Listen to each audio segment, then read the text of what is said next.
నమస్కారం ABK news కి స్వాగతం. హెడ్లైన్ చూద్దాం.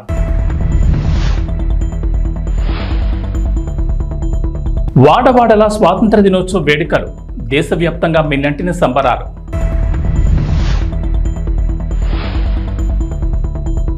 అర్హులైన రైతు రుణమాఫీ కాలేని వారికి గుడ్ న్యూస్ చెప్పిన సీఎం రేవంత్. అలాంటి వారికి కూడా రైతు రుణమాఫీ వర్తించేలా చర్యలు.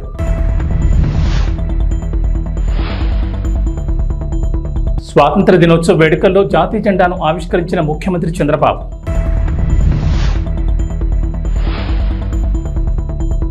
జగన్ ఆస్తుల కేసులో కీలక పరిణామం, విచారణ నుంచి తప్పుకున్న జస్టిస్ సంజయ్ కుమార్. 2 శతాబ్దాల పాటు ప్రజలను హింసిస్తూ పన్నుల భారం వేసి జాత్యహంకారంతో సాగిన బ్రిటిష్ పాలనకు ఆగస్టు 15, 1947లో ముగింపు పలికారు భారతీయులు. వారి దుర్మార్గపు పాలనకు వ్యతిరేకంగా చేపట్టిన ఉద్యమం స్వాతంత్ర పోరాటానికి దారితీసింది. 1857 తిరుగుబాటుతో ఈ స్వాతంత్ర పోరాటం తీవ్ర రూపం దాల్చింది. ఈ సిపాయిల తిరుగుబాటు బ్రిటిష్ ఈస్ట్ ఇండియా కంపెనీ పునాదులను కదిలించింది. భారత పరిపాలనలో బ్రిటిష్ వారి అసమర్థతను ఇది బహిర్గతం చేసింది. అనేక మలుపులు తిరిగి చివరికి ఎన్నో ఉద్యమాలు, వేలాది మంది ప్రాణాలను బలిదానంతో దేశానికి స్వాతంత్రం సిద్ధించింది. నాటి ప్రధాని నెహ్రూ దార్శనికత ఫలితంగానే దేశం ఈ స్థాయిలో ఉందని తెలంగాణ సీఎం రేవంత్ రెడ్డి అన్నారు. ఆయన ప్రారంభించిన ప్రాజెక్టులను మనం ఇప్పుడు ఆధునిక దేవాలయాలుగా చెప్పుకుంటున్నామన్నారు. స్వాతంత్ర దినోత్సవం సందర్భంగా గోల్కొండ కోటపై సీఎం రేవంత్ జాతీయ జెండాను ఆవిష్కరించారు. అనంతరం పోలీస్ సిబ్బంది నుంచి గౌరవవందనం స్వీకరించారు. ఆ తర్వాత తెలంగాణ ప్రజలను ఉద్దేశించి మాట్లాడిన సీఎం రేవంత్, నెహ్రూ సంస్కరణల వల్లే దేశం సస్యశ్యామలంగా ఉందన్నారు. BHEL, IDPL, మిథాని వంటి పరిశ్రమలను నెహ్రూ స్థాపించి దేశ ఆర్థికాభివృద్ధికి పునాదులు వేశారని గుర్తు చేశారు. మాజీ ప్రధానులు లాల్ బహదూర్ శాస్త్రి, ఇందిరాగాంధీ వ్యవసాయంలో నూతన విప్లవాలు తీసుకొచ్చారని కొనియాడారు. కాంగ్రెస్ దేశానికి చేసిన సేవలకు ఇవి కొన్ని ఉదాహరణలే అని చెప్పుకొచ్చారు. ప్రపంచ చరిత్రలోని అహింసని ఆయుధంగా మలిచేసిన మహాసంగ్రామం మన దేశ స్వాతంత్ర పోరాటం అన్నారు. ఇటీవల తాను అమెరికా పర్యటనలో భాగంగా ప్రపంచ బ్యాంక్ అధ్యక్షుడితో సమావేశమైనట్లు వెల్లడించారు. తక్కువ వడ్డీకే రుణాలు ఇచ్చేందుకు ప్రపంచ బ్యాంక్ అంగీకరించిందని తెలిపారు. గత బీఆర్ఎస్ ప్రభుత్వం మాదిరిగా అధిక వడ్డీలకు అప్పులు తెచ్చి ప్రజలనెత్తిన భారం వేయిపోమని తెలిపారు.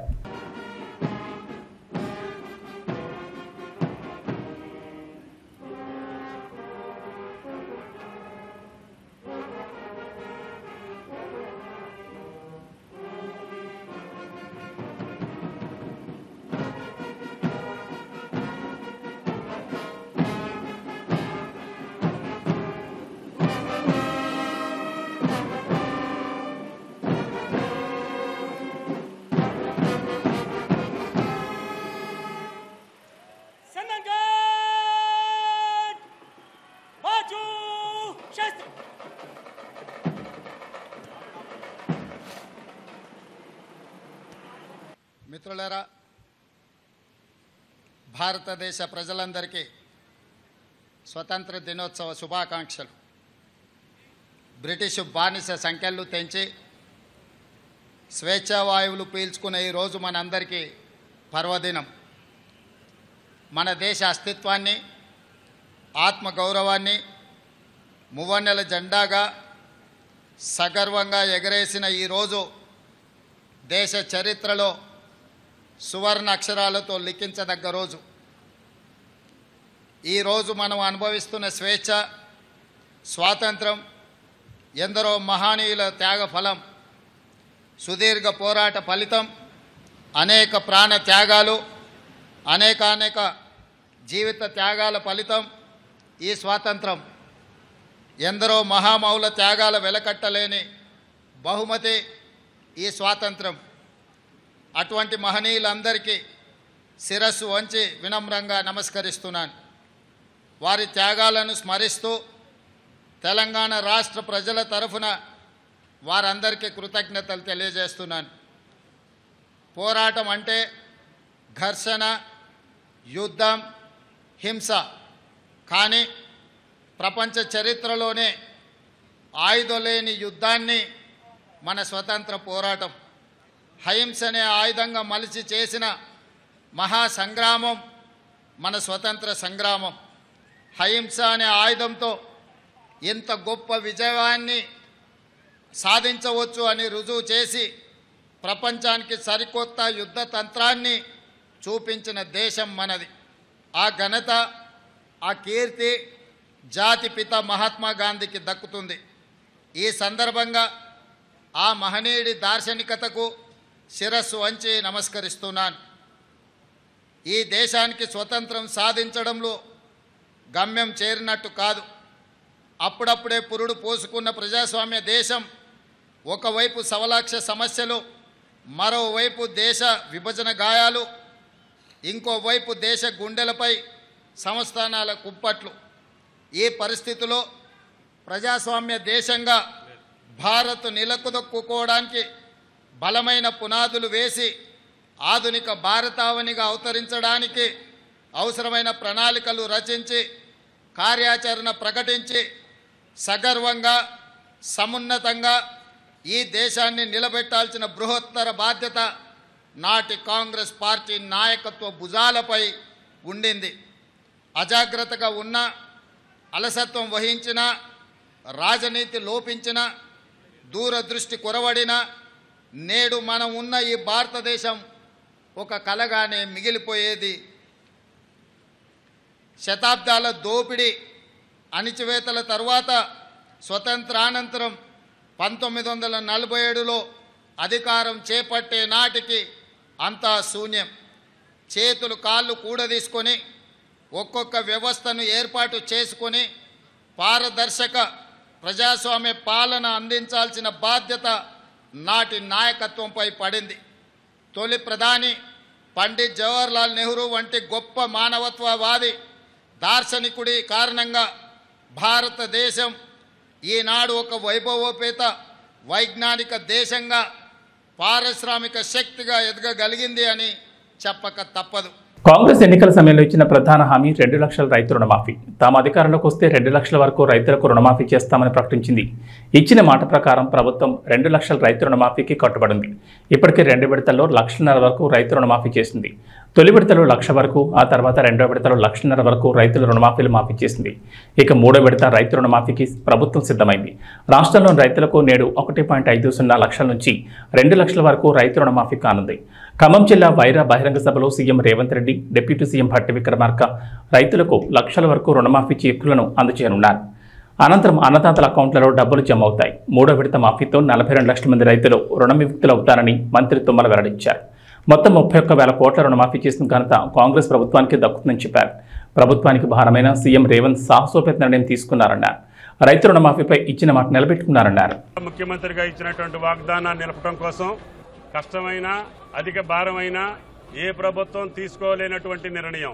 కాబట్టి రైతుల పండగ, రాష్ట్ర పండగ వీళ్ళు ఎట్లాగూ చేయలేరని చెప్పి భావించారు. చేసేసరికి వాళ్ళకి గొంతుకులో ఎలక్కాయబడింది. ఏం చేయాలో తెలియక వాళ్ళకి రాలేదు, వీళ్ళకి రాలేదు, ఆడికి పోలేదు, ఈడికి పోలేదని ఇంకా పూర్తే కాల. 9 నెలలు అయిందా ఈ ప్రభుత్వం వచ్చి? కాలేదా? మరి కాకుండా బిడ్డ పుట్టాలంటారు వాళ్ళు. మేమేం చేసాం? అయినా సరే ఆ చిల్లర రాజకీయాలు మేము తెచ్చుకోలేదు. ఆ చేతగాని వాగ్దానాలు చేసి రైతులను మోసం చేసినటువంటి పార్టీల యొక్క కార్యక్రమం మాకు అవసరం లేదు. ఆంధ్రప్రదేశ్ ముఖ్యమంత్రి నారా చంద్రబాబు నాయుడు విజయవాడలోని ఇందిరాగాంధీ మున్సిపల్ స్టేడియంలో నిర్వహించిన స్వాతంత్ర దినోత్సవ వేడుకల్లో పాల్గొన్నారు. జాతీయ పతాకాన్ని ఆవిష్కరించి అనంతరం పోలీసుల నుంచి సీఎం గౌరవవందనం స్వీకరించారు. గత ప్రభుత్వం 5 ఏళ్ల పాలనలో దెబ్బతిన్న ఆంధ్రప్రదేశ్ బ్రాండ్ను తిరిగి పొందేందుకు చర్యలు తీసుకుంటామన్నారు. చంద్రబాబు గత 5 ఏళ్లుగా రాష్ట్రంలో ప్రజలు కోల్పోయిన స్వేచ్ఛను అందించేందుకు కట్టుబడున్నామని, ప్రజలకు ఉపయోగపడే విధానాలు రూపొందిస్తున్నామని అన్నారు. గత ప్రభుత్వం నిర్వీర్యం చేసిన శాఖల్ని పునరుద్ధరిస్తున్నామని, సంక్షేమం, అభివృద్ధి 2 కళ్లుగా పాలనకు శ్రీకారం చుట్టామన్నారు. 100 రోజుల ప్రణాళిక టార్గెట్గా అన్ని శాఖల్లో సమీక్షలు చేస్తున్నామన్నారు. ఉమ్మడి రాష్ట్ర విభజనతో ఏర్పడిన నవ్యాంధ్రకు రాజధాని కూడా లేని పరిస్థితిలో పాలన ప్రారంభించామని గుర్తు చేశారు. అలాంటి క్లిష్ట పరిస్థితి నుంచి ప్రభుత్వాన్ని పట్టాలెక్కించామని, తమకున్న అనుభవం, ప్రజల సహకారంతో కొద్ది కాలంలోనే నిలదొక్కుకోగలిగామన్నారు. 2014-19 మధ్య 120కి పైగా సంక్షేమ పథకాలతో ప్రజల జీవన ప్రమాణాలు మెరుగుపరిచామన్నారు. ఆంధ్రప్రదేశ్ ఈజ్ ఆఫ్ డూయింగ్ బిజినెస్లో దేశంలోని మొదటి స్థానంలో నిలిచిందన్నారు. 16 లక్షల కోట్ల పెట్టుబడులకు ఒప్పందాలు చేసుకుని దేశం దృష్టిని ఆకర్షించామన్నారు చంద్రబాబు. పెట్టుబడులకు ఒప్పందాలు చేసుకుని దేశం దృష్టి ఆకర్షించాం. 14-19 కాలంలో రాష్ట్రం అన్ని రంగాల్లో అనూహ్యంగా దూసుకుపోయింది. దేశంలో నాడు ఆంధ్రప్రదేశ్ ఒక పెద్ద బ్రాండ్గా ఆవిష్కృతమైంది. రాజధాని లేని రాష్ట్రం అని బాధపడుతూ కూర్చోలేదు. క్రైసిస్ నుంచి ఆపర్చునిటీ ఎదుర్కొన్నాం. ఆ క్రమంలో రాష్ట్రానికి నడిబొడ్డుగా ఉండే అమరావతి ప్రాంతంలో దేశం గర్వించే రాజధానికి శంకుస్థాపన చేసుకున్నాం. ప్రజల సహకారంతో 34,000 ఎకరాల భూసేకరణ చేసి ప్రపంచం చర్చించుకునే డిజైన్లతో సంపద సృష్టించే రాజధాని నిర్మాణాన్ని మొదలుపెట్టాం. మనది వ్యవసాయ ఆధార రాష్ట్రం. రైతు బాగుంటేనే రాష్ట్రం బాగుంటుందని నేను ఎప్పుడూ నమ్ముతాను. అందుకే సాగునీటి రంగానికి అత్యంత ప్రాధాన్యత ఇచ్చి నాడు 5 ఏళ్లలో 68,000 కోట్ల రూపాయలు ఇరిగేషన్పై ఖర్చు చేశాం. రాష్ట్రానికి జీవనాడి అయిన పోలవరం ప్రాజెక్టుకి అత్యంత ప్రాధాన్యత ఇచ్చాం. ఒక యజ్ఞంలా పోలవరాన్ని నాడు పరుగులు పెట్టించి 73% పనులు పూర్తి చేశాం. తెలుగుదేశం ప్రభుత్వం కొనసాగి ఉంటే ఈ పాటికే పోలవరం పూర్తయి ఆ ఫలాలు రాష్ట్రం ప్రజలు పొందేవాళ్లు. 120కి పైగా సంక్షేమ పథకాలు, అభివృద్ధి పథకాలు, శాంతి భద్రతలు, అందరికీ ఉపాధి, పెట్టుబడులు, ఉద్యోగ అవకాశాలతో రాష్ట్రం దూసుకుపోతున్న క్రమంలో 2019లో వచ్చిన ఎన్నికల ఫలితాలు రాష్ట్రాన్ని చీకటిమయం చేశాయి. ఏపీ మాజీ ముఖ్యమంత్రి వైఎస్ జగన్ ఆస్తుల కేసుల విచారణలో కీలక పరిణామం జరిగింది. జగన్ ఆస్తుల కేసులో ప్రమేయం ఉన్న భారతీ సిమెంట్ కార్పొరేషన్, జగతి పబ్లికేషన్స్, విజయసాయిరెడ్డిలకు వ్యతిరేకంగా ఈడీ దాఖలు చేసిన కేసు విచారణ నుంచి జస్టిస్ సంజయ్ కుమార్ తప్పుకున్నారు. గతంలో తెలంగాణ హైకోర్టు జగన్ ఆస్తుల కేసులకు సంబంధించి నమోదైన సిబిఐ కేసుల్లో తీర్పు వెలువడిన తర్వాతే ఈడీ కేసుల్లో తీర్పునివ్వాలని ఆదేశించింది. సిబిఐ ఈడీ కేసులను విడివిడిగా లేదా సమాంతరంగా విచారించిన ఆ పద్ధతిని అనుసరించాలని తెలిపింది. గత ఏడాది మే నెలలో హైకోర్టు తీర్పును ఈడీ సుప్రీంకోర్టులో సవాల్ చేసింది. బుధవారం ఈడీ పిటిషన్లపై సుప్రీంకోర్టులో విచారణ జరగా జస్టిస్ సంజీవ్ ఖన్నా, జస్టిస్ సంజయ్ కుమార్లతో కూడిన ద్విసభ్య ధర్మాసనం ముందుకొచ్చింది. అయితే కేసు ప్రారంభమైన వెంటనే తాను విచారణ నుంచి తప్పుకుంటున్నానని జస్టిస్ సంజయ్ కుమార్ తెలిపారు. ఇరుపక్షాల లాయర్లు వాదనలు వినిపించేందుకు సిద్ధమవగా జస్టిస్ సంజీవ్ కుమార్ లేని ధర్మాసనం ముందు పిటిషన్ను లిస్ట్ చేయనున్నట్లు జస్టిస్ సంజీవ్ ఖన్నా వెల్లడించారు. సెప్టెంబర్ 2 నుంచి మొదలయ్యే వారంలో సీజీఐ ఆదేశాల మేరకు మరో ధర్మాసనం ముందు లిస్ట్ చేయాలని ఆదేశించారు. లోయోలా అకాడమీలో జరిగిన 78 స్వాతంత్ర వేడుకలకు ముఖ్య అతిథిగా మల్కాజ్గిరి పార్లమెంట్ సభ్యుడు ఈటెల రాజేందర్ హాజరయ్యారు. ఈటెల రాజేందర్ జెండా ఎగురవేసిన అనంతరం ఆయన మాట్లాడుతూ డాక్టర్లు, ఇంజనీర్లు అవుదామనే లక్ష్యంతో కాకుండా చదువుకున్న యువత కూడా రాజకీయాలకు వస్తే అవినీతి తగ్గి దేశం మరింత ముందుకు పోయే అవకాశం ఉందన్నారు. కాలేజ్ ఎన్సీసీ విద్యార్థులు పరేడ్ నిర్వహించారు. ఈ పరేడ్ పలువురిని ఆకర్షించింది. ఈ కార్యక్రమానికి వీక్షకులు పెద్ద ఎత్తున హాజరయ్యారు. 78వ స్వాతంత్ర వేడుకల సందర్భంగా మీ అందరికీ శుభాకాంక్షలు. నేను మీ కళ్ళ ముందు 34 సంవత్సరాలుగా ఎదిగిన వాడిని. నేను బయటి వాళ్ళకు కొత్త కావచ్చు కానీ అల్వాల్ వాసులకు మాత్రం నేను పాతవాడిని. ఇక్కడ ఏమీ లేని నాడు ఈ రోడ్ ఎంబడి ఊకే ప్రయాణం చేస్తూ పోయేవాళ్ళం. కాబట్టి ఈ లయోలా అకాడమీ గురించి, మీ సేవల గురించి నాకు క్షుణ్ణంగా తెలుసు. ఎన్ని వేల మందికి గొప్ప సంస్కృతిని, విద్యను, జ్ఞానాన్ని అందించిందో నేను కళ్ళారా చూసినవాడిని. కాబట్టి నేను మీ అందరికీ మళ్ళొకసారి విజ్ఞప్తి చేస్తున్నాను, ఈ పరంపర, ఈ సాంప్రదాయం, ఈ కల్చర్ మరింత గొప్పగా ఎదగాలని చెప్పి మనస్ఫూర్తిగా కోరుకుంటున్నాను. నేను మీకు తెలుసు, ఇవాళ మనం జరుపుకుంటున్నటువంటి ఇండిపెండెన్స్ డే ఇదేదో పండుగ మాత్రమే కాదు. దీని వెనుక అనేక విషాదాలు ఉన్నాయి, త్యాగాలు ఉన్నాయి. నాకు తెలిసి స్వతంత్రం కోసం జరిగినటువంటి ఉద్యమాలలో ఎక్కువ కాలం ఉద్యమాలు జరిగినటువంటి చరిత్ర భారతదేశానికి మాత్రమే ఉంది. మొఘలాయుల కాలం నుంచి మొదలుపెట్టి బ్రిటిషర్స్ వరకు వందల సంవత్సరాల కాలం పాటు మాకు స్వతంత్రం కావాలి, మేము పరిపాలించుకున్నటువంటి సత్తా రావాలని చెప్పి ఎన్ని 100,000 మంది తమ అమూల్యమైన ప్రాణాలను ఈ దేశ విముక్తి కోసం దారబోసిండ్రో అవన్నీ ఇవాళ మరణం వేసుకొని అక్కడ ఉన్నది. లక్షలాది మంది జైళ్ళల్లో మగ్గి చివరికి బయటికి రాక శవాలుగా మారిపోయినటువంటి సందర్భాన్ని మనం చూసినాం. అందువల్ల త్యాగాల పునాదుల మీద ఏర్పడ్డ ఈ భారతదేశ స్వతంత్రం, ఇవాళ మనం అనుభవిస్తున్న స్వేచ్ఛ, మనం అనుభవిస్తున్న స్వతంత్రం, అది అంతమంది త్యాగదళ పుణ్యం వల్ల అనుభవిస్తున్నది తప్ప ఇదేదో ఊరికే వచ్చింది కాదనే విషయం మనం మర్చిపోవద్దు. గుంటూరు జిల్లా పొన్నూరులో రిటైర్డ్ ఆర్మీ వెల్ఫేర్ అసోసియేషన్ ఏర్పాటు చేసిన 78వ స్వాతంత్ర దినోత్సవ వేడుకల్లో పొన్నూరు ఎమ్మెల్యే ధూళిపాటి నరేంద్ర కుమార్ పాల్గొన్నారు. ఈ సందర్భంగా మాట్లాడుతూ దేశానికి సైనికులకు చేసిన సేవతో పోల్చుకుంటే మేము చేసే సేవ చాలా చిన్నదన్నారు. దేశం కోసం పోరాడిన ఆర్మీ సైనికులు పదవి విరమణ అనంతరం ఆర్మీ కుటుంబాల కోసం అసోసియేషన్ ఏర్పాటు చేసి ఆయా కుటుంబాలకు అండగా నిలవడం అభినందనీయమన్నారు. రిటైర్డ్ సైనికులకు ప్రభుత్వం నుంచి అందాల్సిన సంక్షేమ పథకాలు బెనిఫిట్స్లను ప్రభుత్వంతో మాట్లాడి అవి అంతే విధంగా చూస్తానని ఈ సందర్భంగా పట్టణంలోని మున్సిపల్ కార్యాలయం, ఉర్దూ స్కూల్, ఆటో యూనియన్ ఆధ్వర్యంలో చేబ్రోలు మండలంలోని పలు ప్రభుత్వ కార్యాలయాల్లో ఏర్పాటు చేసిన స్వాతంత్ర దినోత్సవ వేడుకల్లో పాల్గొన్నారు.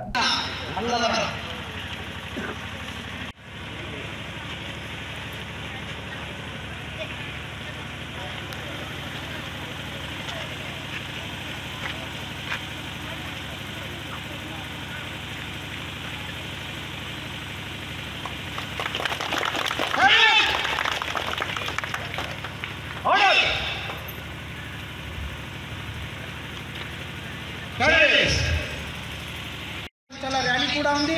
అందరూ కూడా మీ అందరితో పాల్గొనండి. అవకాశం అందరికీ ధన్యవాదాలు తెలుసుకుంటున్నాం.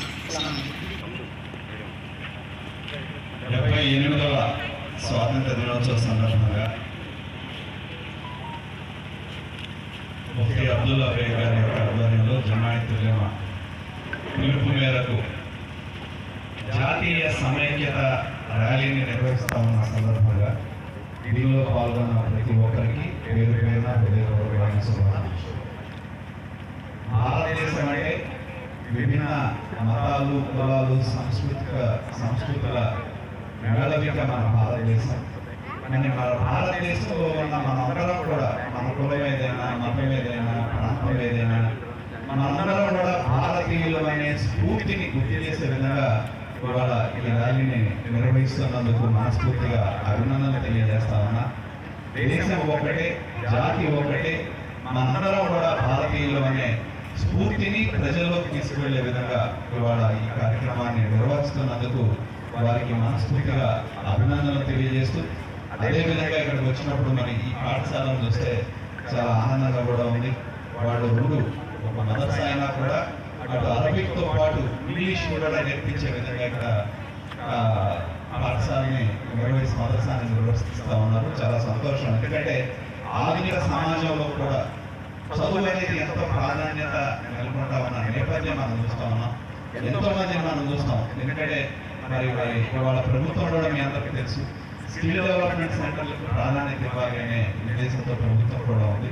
ఎందుకంటే మనలో ఉన్న విద్య ద్వారా నైపుణ్యత కనుక పెంపొందిస్తే దానివల్ల ఉపాధి అవకాశాలు పెరిగి దానివల్ల మన కుటుంబాల యొక్క జీవనోపాధి కూడా మెరుగైన జీవితం కూడా మనకు వచ్చే అవకాశం ఉంది. కాబట్టి ఈనాడు ప్రభుత్వం కూడా రాష్ట్ర వ్యాప్తంగా ఈ సెన్సెస్ కూడా, స్కిల్ సెన్సెస్ కూడా ప్రభుత్వం తీసుకుంటా ఉంది.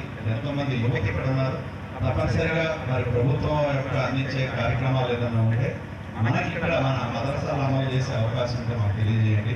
తప్పనిసరిగా మా వంతు సహకారం మీకు ఉంటుంది. ఎందుకంటే స్కిల్ డెవలప్మెంట్ సెంటర్లు కావచ్చు, ఇతరత్ర ప్రభుత్వం నుండి ఏ సహకారం కావాలన్నా కూడా మేము ప్రభుత్వ పరంగా గతంలో మాకు మదరసాల్లో ఉన్న స్కూల్స్కి గతంలో ప్రభుత్వ పరంగా సహాయం ఉండేది. మరి ప్రభుత్వం లేదో నాకు తెలియదు. కానీ మరి అటువంటి ఏదైనా ఉంటే ప్రభుత్వ పరంగా మీకు సహకారం కావాలంటే మాకు తెలియజేస్తే తప్పనిసరిగా మా వంతు సహకారాన్ని అందజేస్తాం. ఎందుకంటే ఎవరికైనా విద్య అనేది ఇవాళ ప్రతి ఒక్క వ్యక్తికి అవసరం. ప్రతి ఒక్క విద్య ద్వారా ఉపాధి కలిగితే ఆ కుటుంబం ఎదుగుదల సాధిస్తుంది. ఒక కుటుంబం ఎదిగితే జాతి ఎదుగుతుంది. కాబట్టి దాన్ని దృష్టిలో పెట్టుకుని తప్పనిసరిగా ఒక మంచి స్కూల్ని ఇక్కడ నిర్వహిస్తూ ఉన్నారు. వారికి కావాల్సిన సహాయ సహకారాలు అందిస్తాం. ఈరోజు భారతదేశంలో ఎంతో మంది ఈ స్వాతంత్ర్యం కోసం ప్రాణాలు కోల్పోయారు. దానిలో ఎంతో మంది ఆ కులం లేదు, ఆ మతం లేదు, ప్రతి ఒక్కరు కూడా మనందరి ఏ కులమైనా ఏ మతమైనా రక్తం ఒకటి, రక్తం ఎరువులోనే ఉంటుంది. దానికి కులం లేదు, మతం లేదు. మనందరం కూడా ముందు మనుషుల్లో మనకి మానవీయత అనేది చాలా ముఖ్యం. తోటి వాళ్ళకి సహాయపడటం కానీ, తోటి వాళ్ళకి అవసరమైనప్పుడు మనం అండగా ఉంటాం. మనంతా మనుషులు, మానవ కులం మనందరికీ, మన జాతి భారత జాతి. ఆ స్ఫూర్తిని ముందుకు తీసుకెళ్లే విధంగా ఈరోజు ఒక సమతా ర్యాలీని ఈరోజు నిర్వర్తిస్తున్నందుకు వారికి ప్రత్యేకంగా అభినందనలు తెలియజేస్తూ మా వంతు సహాయ సహకారం ఇప్పుడు మీకు ఉంటుందని చెప్పి ఏ క్షణంలో మా వల్ల మీకు సహకారం కావాలి అంటే తెలియజేయండి. మీతో పాటు మేము ఉంటామని చెప్పి తెలియజేస్తూ సెలవు తీసుకుంటాము. మరొకసారి అందరికీ స్వాతంత్ర దినోత్సవ శుభాకాంక్షలు. జై హింద్. పూరి జగన్నాథ్ లైగర్తో పాతాళంలో పడిపోయారు. అలా పడిపోవడం, ఆకాశమంత ఎత్తుకు ఎదగడం పూరికి కొత్త కాదు. రామ్ పూరి కలిసి చేసిన ఇస్మార్ట్ శంకర్ సినిమాకు సీక్వెల్గా డబుల్ ఇస్మార్ట్ అని తీశారు. ఇస్మార్ట్ శంకర్ అయితే మాస్ ఆడియన్స్కు బాగానే ఎక్కేసింది. మరి ఈ డబుల్ ఇస్మార్ట్ కూడా అలానే హిట్ అవుతుందా? పూరి రామ్కి మళ్ళీ బ్లాక్ బస్టర్ వస్తుందా? నిర్మాతగా చార్మి దస్తు తిరుగుతుందా అన్నది చూద్దాం. ఇక కథ విధానానికి వస్తే బిగ్ బుల్ సంజయ్ దత్ తనకు బ్రెయిన్ ట్యూమర్ ఉండడంతో 3 నెలల్లో చనిపోతానని తెలుసుకుంటాడు. తాను చిరకాలం బతకాలను కోరుకునడం, బిగ్ గోల్తో బతకాలని అనుకుంటాడు. దీనికోసం తన మెమొరీ ట్రాన్స్ఫర్మేషన్ కోసం ప్రయత్నాలు మొదలు పెడతాడు. ఇస్మార్ట్ శంకర్ రామ్ పోతినేనికి ఆల్రెడీ మెమొరీ ట్రాన్స్ఫర్మేషన్ సక్సెస్ అయిందని, అతనిలో తన మెమొరీస్ చొప్పించాలని ఇస్మార్ట్ శంకర్ రూపంలో తాను మళ్ళీ బతకాలను కోరుకుంటాడు. దీంతో ఇస్మార్ట్ శంకర్ కోసం తన గ్యాంగ్ని దింపుతాడు. ఇస్మార్ట్ శంకర్ సైతం బిగ్ బుల్ మనీని కొల్లగొడుతూ ఉంటారు. ఈ క్రమంలో జన్నత్ కావ్య తాపర్ కూడా ఇస్మార్ట్ శంకర్తో చేతులు కలుపుతుంది. ఇస్మార్ట్ శంకర్ సైతం తన టార్గెట్ బిగ్ బుల్ అని చెప్తూ ఉంటాడు. ఇస్మార్ట్ శంకర్కి మెమొరీ ట్రాన్స్ఫర్మేషన్ చేసేందుకు బిగ్ బుల్ చేసిన ప్రయత్నాలేంటి, ఆ ట్రాన్స్ఫర్మేషన్ జరిగిన తర్వాత ఏర్పడిన పరిణామాలేంటి, బిగ్ బుల్ని పట్టుకునేందుకు రా ఏం చేసింది, ఈ కథలో జన్నత్ పాత్ర ఏంటి, పోచమ్మ క్యారెక్టర్ కొన్న ఇంపార్టెన్స్ ఏంటి, చివరికి ఏం జరుగుతుందా అన్నది తెరపై చూడాల్సిందే. ఇక వాతావరణ విషయానికి వస్తే తెలంగాణకు హైదరాబాద్ వాతావరణ కేంద్ర అధికారులు రెయిన్ అలర్ట్ జారీ చేశారు. రాష్ట్రంలో ఇవాళ కూడా భారీ వర్షాలకు ఛాన్స్ ఉందని చెప్పారు. ఉరుములు మెరుపులతో పాటుగా గంటకు 30 నుంచి 40 కిలోమీటర్ల వేగంతో బలమైన ఈదురుగాలులు వీచే అవకాశం ఉందని వెల్లడించారు. ప్రధానంగా హైదరాబాద్, రంగారెడ్డి, సంగారెడ్డి, కరీంనగర్, రాజన్న సిరిసిల్ల, సిద్దిపేట, వికారాబాద్, మేడ్చల్, మల్కాజ్గిరి, యాదాద్రి భువనగిరి, సూర్యాపేట జిల్లాల్లో వర్షాలు పడతాయని వాతావరణ శాఖ తెలిపింది. ఈ మేరకు ఆయా జిల్లాలకు ఎల్లో అలర్ట్ జారీ చేశారు. ప్రస్తుతం దేశవ్యాప్తంగా రుతుపవనాలు చాలా యాక్టివ్గా ఉన్నాయి. దీంతో పలు రాష్ట్రాల్లో భారీ నుంచి అతి భారీ వర్షాలు కురుస్తున్నాయి. రుతుపవన ద్రోణి ప్రభావం వల్ల మరో 2 రోజుల పాటు తెలుగు రాష్ట్రాల్లో వర్షాలు కురిసే అవకాశం ఉందని భారత వాతావరణ శాఖ తెలిపింది. తెలుగు రాష్ట్రాల్లో గత 4 రోజులుగా కురుస్తున్న భారీ వర్షాల వల్ల ప్రజలు తీవ్ర ఆందోళనకు గురవుతున్నారు. తెలంగాణలోని వాకులు, వంకలు పొంగి పొర్లుతున్నాయి. జలాశయాలు, ప్రాజెక్టులు నిండుకుండలా మారాయి. దాదాపు 2 ఏళ్ల తర్వాత శ్రీశైలం, నాగార్జున సాగర్ ప్రాజెక్టు గేట్లను పైకెత్తి నీటిని కిందికి విడుదల చేశారు. ఏబీ బులెటిన్ విశేషాలు. నమస్కారం.